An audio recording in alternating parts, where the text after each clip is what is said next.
June 14-നാണ് release ചെയ്തത്.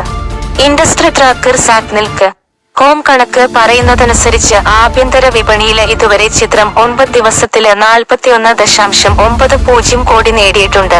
Release ദിനത്തില് ചിത്രം 4.7 കോടി രൂപയാണ് നേടിയത്. ആദ്യ വാരാന്ത്യമായ അടുത്ത 2 ദിവസങ്ങളില് മഹാരാജ ശനിയാഴ്ച 7.75 കോടിയും ഞായറാഴ്ച 9.4 കോടിയും നേടി. ഇതോടെ ആദ്യ വാരാന്ത്യ കളക്ഷൻ മൊത്തം 17.15 കോടിയായി. തമിഴ് സിനിമയില് ഈ വർഷത്തെ റെക്കോർഡ് കളക്ഷനായിരുന്നു ഇത്.